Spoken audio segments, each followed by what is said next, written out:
All right, I'm ready. I don't really have much to say other than, to me, it's Thursday. I don't know what the true day of the week is, but this is like a Thursday practice for us, and I've just resigned myself to say it's Thursday today. So 15 periods or 12 periods in shorts and try to get focused. You've been here enough days now. Has it been a different feel with this Sugar Bowl down in New Orleans than it was in '02 when you consider '02 was kind of a lid lifter with the 20 years? I mean, is it kind of a different feel that you've had? Yeah, it's a lot different. I mean, back then we were still, just trying to figure out who we were and even as a staff, still finding our way. Of course, I personally was much more involved in the game plan and play calling. I was actually coaching quarterbacks that year, if you remember. Coach Bo was coaching running backs by then. So it was a lot different for me personally, too, with the responsibility I had every minute of every day, where now that I'm not doing that, I'm a little bit freer just to kind of look around and enjoy the bowl a little bit more than I'm used to.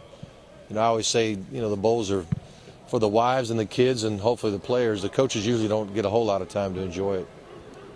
How much do you have a sense of just being ready to play? It's been so long since you guys have been on the field. It's been a nice trip. It's been a long time. Right. You guys chomping at the bit to play? I think so. I mean, I like their enthusiasm in the last few days. You can hear them right now barking. It sounds like they're ready to go. I think they'll be ready. They'll be excited about this thing. It's a little bit like the end of camp. It's a lot like camp. We're out there at school. Everybody's not quite gotten into classes yet. We're kind of there all by ourselves preparing, and then when you play that first game of the year, you just can't wait to play the game. And I think this game's a lot like that. By the end of the exams, everybody took off. Here we are by ourselves again on campus preparing for another game, and we're at practice 14, 15 right now, and to practice that many times for one performance, you get anxious, you get ready to go, and I think I'm getting that same kind of feel right now. Mark, what have you done aside from this?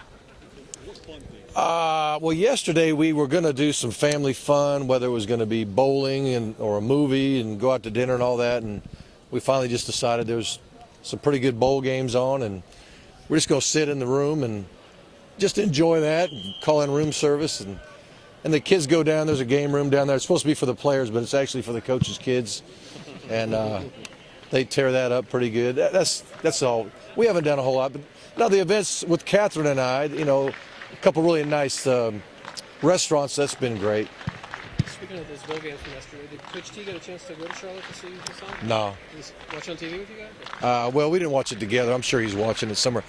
His wife Kathy was there, and Joe the third was there, and his fiance. I don't know if you knew that, but he's engaged now. He actually asked his fiance or his girlfriend to marry him at the Rockefeller Center just this last Christmas. So it's pretty exciting. How's the fan support, man, when you go out? Well, I haven't really been out amongst the masses. I try not to do that much, and really the great majority of the fans are coming in, on the 3-day minimums and all that kind of thing. So you can feel the city fill up, and you could feel the Bulldogs gathering around. It's these last couple days that get a little bit wild. How much credit do you take personally for the turnaround of this team? Well, I mean, I just think it's kind of what I thought would happen to a certain degree. I felt like in the beginning we weren't a very mature team. It'd probably be tough to play at a high level every week. I felt like I was hoping by midseason we would grow up and be able to play on a more consistent basis. So I think a lot had to do with that. Just winning the Florida game was huge. You win that game. It's midseason. You win that game, and things started to roll. Don't film that. All right, we'll see you. Thanks, Mark.